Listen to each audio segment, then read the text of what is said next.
नमस्कार दोस्तों, मेरे YouTube चैनल पर स्वागत है। आज हम बात करेंगे विश्व के प्रमुख नदियों के बारे में और इसको समझेंगे मैप के माध्यम से और ट्रिक के माध्यम से। ठीक है, तो आइए वीडियो को शुरू करते हैं। सबसे पहले हमने इसमें एशिया की प्रमुख नदियों की चर्चा की है जिसमें यांगत्जे नदी, पीली नदी, मेकोंग नदी, ओब नदी, सिंधु नदी, गंगा नदी और ब्रह्मपुत्र नदी की चर्चा की है। ठीक है, तो आइए एक एक करके इनको मैप के माध्यम से समझते हैं और मैप पे मार्क करते हैं। सर्वप्रथम हम देखते हैं यहाँ पे यांगत्जे नदी और पीली नदी। पीली नदी को वांगवे नदी या येलो रिवर भी कहा जाता है। तो यांगत्जे नदी की बात करें तो यांगत्जे नदी का उद्गम जो है चीन में तांबुला पर्वत से हुआ है और ये नदी जो है गिरती है पूर्वी चीन सागर में। संघाई आप प्रांत देख रहे हैं, संघाई प्रांत के पास पूर्वी चीन सागर है, वहीं पे ये नदी यांगत्जे नदी गिरती है तांबुला पर्वत से निकलते हुए। इसके मार्ग को देखें तो ये लगभग संपूर्ण चीन में फैला हुआ है, संपूर्ण चीन में लगभग फैला हुआ मैं ये बोल सकता हूं, और इसकी लंबाई 6300 किलोमीटर है। जहां तक गंगा नदी की लंबाई की बात करें तो गंगा नदी की लंबाई 2525 किलोमीटर है, मगर इस नदी की लंबाई अब 6300 किलोमीटर है और ये एशिया की सबसे बड़ी नदी मानी जाती है और चीन के लिए ये आर्थिक रीढ़ की हड्डी है। इस नदी को चीन की आर्थिक रीढ़ की हड्डी कहा जाता है। ठीक है, तो इतना इंफॉर्मेशन इसके बारे में याद रखेंगे। दूसरी नदी पीली नदी, येलो रिवर। आप देखिए ये मार्ग इसका येलो नदी, इसका जो उद्गम है बायनहर पर्वत, ये याद रखेंगे, बायनहर पर्वत में इसका उद्गम हुआ है और ये गिरती है पीली सागर में या येलो सी में। इसकी लंबाई की बात करें तो 5464 किलोमीटर है और चीनी सभ्यता की शुरुआत इसी नदी के किनारे हुआ। जिस तरह से भारत में सिंधु नदी के किनारे हड़प्पा की सभ्यता का शुरुआत हुआ, उसी तरह होंगवे सभ्यता चीन में जो है इसी नदी के किनारे फला फूला। ठीक है, इसीलिए इस नदी को क्रेडल ऑफ चाइना भी कहा जाता है। इस नदी को येलो रिवर इसलिए कहा जाता है क्योंकि ये जब अपने साथ जल बहाव के दौरान जो भी मिट्टी या सैंड अपने साथ ले जाती है उनका कलर पीला होता है, जिसके वजह से पूरी नदी पीली दिखती है। साथ ही चीन, इस नदी को चीन का शोक भी कहा जाता है क्योंकि ये अपने मार्ग को परिवर्तन करने और मार्ग जल बहाव की दिशा बदलने के लिए कुख्यात है, जिसके वजह से इसमें बाढ़ की संभावना बहुत ज्यादा आती है और इसलिए इस नदी को चीन का शोक भी कहा जाता है। ठीक है, तो इतनी इंफॉर्मेशन आप पीली नदी के बारे में जानिए। दूसरी है मेकोंग नदी। मेकोंग नदी की बात करें तो ये तिब्बत के पठार से निकलती है और दक्षिण पूर्व एशिया की ये 6 देशों से होकर बहती हुई दक्षिण चीन सागर में आकर गिरती है। तो देखिए यहाँ पे मेकोंग नदी है, आप देख सकते हैं। मेकोंग नदी चीन से होते हुए म्यांमार और लाओस में आती है, फिर थाईलैंड में आती है, कंबोडिया में आती है और वियतनाम में आती है, तब ये दक्षिण चीन सागर में आकर अपने जल को गिराती है। तिब्बत के पठार से निकलते हुए दक्षिण चीन सागर तक पहुंचते हुए ये अपने मार्ग में 6 देशों से होकर गुजरती है। इसकी लंबाई है 4350 किलोमीटर। इसे दक्षिण पूर्व एशिया की नदी कहा जाता है। ठीक है, नेक्स्ट की बात करें तो हम ओब नदी। रूस को बिल्कुल लगभग 2 भागों में बांटते हुए नदी बहती है और अटलांटिक महासागर के कारा सागर में गिरती है। अटलांटिक महासागर का भाग है कारा सागर, वहीं पे यह नदी गिरती है। अल्ताई पर्वत से निकलती है, आप देखिए रूस के अल्ताई पर्वत से निकलती है और ये नदी रूस से होते हुए साइबेरिया के क्षेत्र से होते हुए कारा सागर में गिरती है। इसे बर्फ की नदी भी कहा जाता है। ठीक है, इसे बर्फ की नदी भी कहा जाता है। इसकी लंबाई 3650 किलोमीटर है। ये रूस में यातायात के लिए एक बहुत ही प्रमुख साधन है क्योंकि यहाँ पे जल मार्ग के माध्यम से सामानों को दूर दूर तक पहुंचाया जाता है इस नदी के माध्यम से। और आपको जैसा कि ज्ञात होगा कि अटलांटिक महासागर में माफ कीजिएगा, आर्कटिक महासागर में जो है बहुत ही कम नदियां गिरती हैं, मगर ये ओब नदी उनमें से एक है जो कि आर्कटिक महासागर के कारा सागर में गिरती है। ठीक है, तो ये याद रखेंगे। अगली नदी है सिंधु नदी। तो इसके बारे में आप जानते ही हैं, सिंधु नदी यहाँ पे जो है मानसरोवर झील से निकलती है। ये तिब्बत की मानसरोवर झील से निकलती है और बहते हुए भारत में प्रवेश करती है और भारत में प्रवेश करने के बाद ये पाकिस्तान में प्रवेश करती है और उसके बाद ये अरब के सागर में गिर जाती है।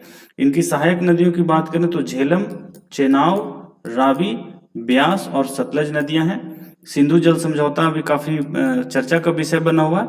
इस सिंधु जल समझौते के बारे में मैंने एक सेपरेट वीडियो बना रखा है, आप चाहे तो उस वीडियो को देख सकते हैं, लिंक मैं उसका डिस्क्रिप्शन में दे दूंगा।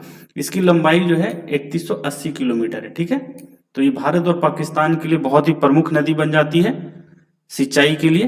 तो ये हो गया सिंधु नदी। अगली नदी की बात करें गंगा नदी। तो अभी चूंकि हम विश्व की नदियों की बात कर रहे हैं तो इसके बारे में बहुत ही संक्षेप में जानेंगे। गंगा नदी जो है गंगोत्री ग्लेशियर से होकर निकलती है और ये लगभग भारत के 11 राज्यों से होकर गुजरते हुए ये बांग्लादेश में जाती है और बंगाल की खाड़ी में अपने जल को गिराती है। ठीक है, इसकी लंबाई की बात करें तो 2525 किलोमीटर है। इस चीज को आप अभी इतना याद रखेंगे। अगली नदी की बात करें तो ब्रह्मपुत्र नदी। ब्रह्मपुत्र नदी की जो उद्गम स्थल है तिब्बत के चेमा युंगलुंग ग्लेशियर से हुई है। इस पॉइंट को आप याद रखेंगे।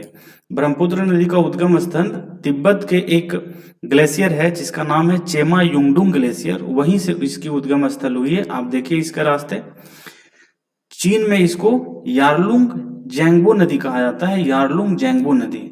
और ये चीन में पूरी तरह से बहते हुए भारत के पूर्वोत्तर राज्य अरुणाचल प्रदेश में प्रवेश करती है और संपूर्ण उत्तर पूर्वी राज्य में बहते हुए यह नदी बांग्लादेश में जाती है और उसके बाद ये बंगाल की खाड़ी में अपने जल को गिराती है। ठीक है, तो आप ये ब्रह्मपुत्र नदी के बारे में इतना याद रखेंगे।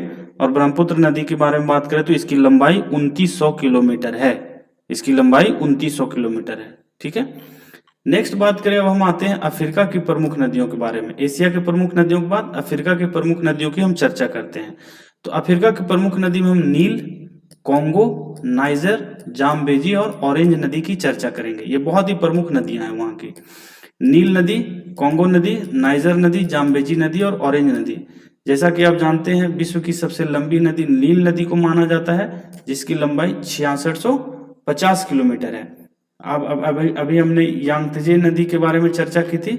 यांगत्जे नदी की लंबाई देखिए 6300 किलोमीटर है और ये एशिया की सबसे बड़ी नदी है। यांगत्जे नदी एशिया की सबसे बड़ी नदी है, जबकि यहाँ पे बात करें नील नदी के तो ये विश्व की सबसे लंबी नदी है। ठीक है, तो एक एक करके अब इसको देखते हैं, मैप में इसको समझने का कोशिश करते हैं। तो सबसे पहले हम देखते हैं नील नदी। तो नील नदी आप देखिए यहाँ पे हमने जो है पूरे अफ्रीका कॉन्टिनेंट को दिखाया है ताकि आपको समझने में आसानी हो। और नील नदी ये है, ये देखिए ये नील नदी है। ठीक है, तो बात करें नील नदी की तो ये ग्रेट विक्टोरिया, युगांडा का ग्रेट विक्टोरिया से होकर उद्गम होता है और ये युगांडा, साउथ सूडान, सूडान और मिस्र से होते हुए भूमध्य सागर या मेडिटेरेनियन सी में अपने जल को बहाती है। ठीक है, तो इसमें एक चीज याद रखेंगे कि जो युगांडा से ये जो बहती है ग्रेट विक्टोरिया लेक से, इसमें व्हाइट नील बहती है, इसको कहा जाता है व्हाइट नील नदी। और इथोपिया से एक नदी और बहती है जिसको कहते हैं ब्लू नील नदी, ब्लू नील नदी। और ये दोनों सूडान की राजधानी खार्तूम के पास आपस में मिलती है। उसके बाद नील नदी का निर्माण होता है और नील नदी कहा जाता है। बट आपसे नॉर्मली अगर जो पूछा जाए तो नील नदी का उद्गम बताना है तो लेक विक्टोरिया ही आपको बताना है। ठीक है, और ये किन 4 देशों से होकर गुजरती है तो बात करें तो युगांडा, साउथ सूडान, सूडान और इजिप्टी। ठीक है, तो ये आपके लिए नील नदी के लिए हो गया। इसकी लंबाई की बात करें तो 6650 किलोमीटर है। ठीक है, अगली नदी की बात करें तो है कॉन्गो नदी। ठीक है, ये रहा आपका कॉन्गो नदी। ठीक है, कॉन्गो नदी। तो कॉन्गो नदी की बात करें तो इसकी लंबाई जो है 4700 किलोमीटर है और इसका जो उद्गम स्थान है यहाँ पे डेमोक्रेटिक रिपब्लिक ऑफ कॉन्गो में इसका उद्गम स्थल है लुआलाबा नदी के पास। इसका उद्गम स्थल है लुआलाबा नदी के पास और ये कॉन्गो से बहते हुए आप देखिए डेमोक्रेटिक रिपब्लिक ऑफ कॉन्गो में बहते हुए ये नदी जो है थोड़ा सा यहाँ पे अंगोला में बहता है और उसके बाद अटलांटिक महासागर में अपने जल को गिरा देती है। ठीक है, तो ये 2 देशों से बहती है कॉन्गो नदी। पहला है डेमोक्रेटिक रिपब्लिक ऑफ कॉन्गो और दूसरा है अंगोला, और ये अपने जल को अटलांटिक महासागर में गिराती है। ठीक है, अगली नदी की बात करें तो अगली नदी हमारी है नाइजर नदी। तो आप देखिए यहाँ पे नाइजर नदी, यहाँ पे नाइजर नदी हो गया, ये नील नदी हो गया, ये कॉन्गो नदी हो गया। ठीक है, तो हम बात करते हैं अब इसके डिटेल में नाइजर नदी के बारे में। तो नाइजर नदी का उद्गम स्थल जो है गिनी में इसका उद्गम स्थल है। इस नदी का उद्गम स्थल गिनी में है, फूता जलोनी, गिनी के फूता जलोनी में इसका उद्गम स्थल है और ये इस तरह से होते हुए बहती है और यहाँ पे जाकर जो है अटलांटिक महासागर में गिरती है। अटलांटिक महासागर या गल्फ ऑफ गिनी में गिरती है। गल्फ ऑफ गिनी या अटलांटिक महासागर में ये नदी गिरती है। बात करें तो किन देशों से बहती है तो गिनी, सबसे पहले गिनी हो गया, उसके बाद माली, नाइजर, ठीक है, और नाइजीरिया, इन्हीं 4 देशों से होकर बहती है। गिनी, माली, नाइजर और नाइजीरिया, ठीक है। और गल्फ ऑफ गिनी में अपने जल को गिराती है। इतने चीज आप इसके बारे में याद रखेंगे।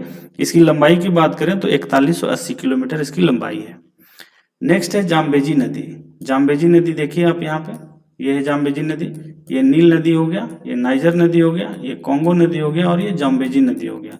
जाम्बेजी नदी लगभग अफ्रीका कॉन्टिनेंट के दक्षिणी भाग में बहती है। इसकी डिटेलिंग की बात करें तो जाम्बेजी नदी जाम्बिया में इसका जो है उद्गम स्थल है। यहाँ पे आप हो गया ये, यहाँ पे जाम्बिया, ये जाम्बिया में कहीं ना कहीं इसका उद्गम स्थल है, ठीक है। और ये बहते हुए इस तरह से जाती है और ये हिंद महासागर में ये गिरती है, इंडियन ओशन में गिरती है, ठीक है। तो जाम्बेजी नदी जो है जाम्बिया, जिम्बाब्वे और मोजाम्बिक से होकर बहती है। ये जाम्बिया हो गया, इसके बाद ये यहाँ पे जिम्बाब्वे हो गया, जिम्बाब्वे और मोजाम्बिक, ये मोजाम्बिक हो गया। और ये 3 देशों से बहती हुई हिंद महासागर में ये नदी गिरती है। इसकी लंबाई 2574 किलोमीटर है, ठीक है। अब बात कर लेते हैं ऑरेंज नदी की। और भी दक्षिण में हम आ जाते हैं, दक्षिण में आते हैं और इस तरह से इस तरफ हमारा ऑरेंज नदी गिरती है, ठीक है। यहाँ पे देखिए तो ऑरेंज नदी का उद्गम स्थल लोसोथो में है और लोसोथो से होते हुए ये साउथ अफ्रीका में जाती है। साउथ अफ्रीका और नामीबिया में जाती है। ये लोसोथो, साउथ अफ्रीका और नामीबिया में जाते हुए ये अटलांटिक महासागर में अपने जल को गिराती है। तो ऑरेंज नदी ये हुआ। बहुत बार आपसे अफ्रीका में सिर्फ इतना पूछ लिया जाता है कौन सी नदी किस महासागर में गिरती है। नील नदी कहाँ गिरती है? भूमध्य सागर में। नाइजर नदी कहाँ गिरती है? गल्फ ऑफ गिनी में या अटलांटिक महासागर में। कॉन्गो नदी कहाँ गिरती है? अटलांटिक महासागर में। जाम्बेजी नदी कहाँ गिरती है? तो हिंद महासागर में, ठीक है। उसके अलावा एक और हमने ऑरेंज नदी बताया, ऑरेंज नदी कहाँ गिरती है? तो अटलांटिक महासागर में। इतनी चीज आप याद रखेंगे काफी है आपके लिए। नेक्स्ट है ऑस्ट्रेलिया की प्रमुख नदियां। ऑस्ट्रेलिया की प्रमुख नदियां हमने कवर किया है मुरे नदी को, डार्लिंग नदी को और मुरम्बीजी नदी को, ठीक है। मुरे नदी, डार्लिंग नदी और मुरम्बीजी नदी। आप देखिए ऑस्ट्रेलिया का ये जो मैप है, किसी भी देश के लिए जो नदियों को समझने के लिए वहां का जो है थोड़ा सा फिजिकल मैप को समझना चाहिए। तो जिस तरह से भारत के उत्तर में हिमालय है, उसी तरह से ऑस्ट्रेलिया के पूर्वी भाग में ग्रेट डिवाइडिंग रेंज है, ग्रेट डिवाइडिंग रेंज है। और ज्यादातर नदियां यहीं से होकर निकलती है। जैसे ये डार्लिंग नदी देखिए, ये मुरे नदी देखिए, ये सारे के सारे इस तरफ से निकलती है और दक्षिण ऑस्ट्रेलिया की खाड़ी में ये नदियां गिरती है। तो आइए अब देखते हैं एक एक करके। यहाँ पे देखिए सबसे पहले ये डार्लिंग नदी है, ठीक है। उसके बाद यहाँ पे देखिए आप, ये नदी आ गई जो हमने मुरम्बीजी नदी, मुरम्बीजी नदी हो गई। और ये नदी हमारा जो है मुरे नदी, ठीक है। डार्लिंग नदी, मुरम्बीजी नदी और मुरे नदी, ये तीनों नदियां यहां से निकलती हुई और जाकर दक्षिण ऑस्ट्रेलिया की खाड़ी में गिरती है, ठीक है। ये याद रखने पॉइंट है। और बात करें तो मुरे नदी का, सबसे पहले अगर जो हम मुरे नदी का बात करें तो इसकी लंबाई 2508 किलोमीटर है। दूसरी नदी की बात करें डार्लिंग नदी का, तो डार्लिंग नदी जो है 1472 किलोमीटर है। और मुरम्बीजी नदी की बात करें तो 1485 किलोमीटर इसका लंबाई है। तो ये रहा ऑस्ट्रेलिया की नदी। तो आज के वीडियो में हम इसी 3 कॉन्टिनेंट को कवर करेंगे, यूरोप, उत्तरी अमेरिका और दक्षिणी अमेरिका की नदियों को नेक्स्ट वीडियो पार्ट 2 में कवर करेंगे। इसके अलावा मैंने अपने यूट्यूब चैनल पे दोस्तों विश्व के प्रमुख मरुस्थल, विश्व के प्रमुख जल संधियां आदि को कवर किया है। इसका लिंक मैं डिस्क्रिप्शन में दे दूंगा, आप वीडियो को देखें, एग्जाम के लिए काफी महत्वपूर्ण साबित होगा। Thank you very much.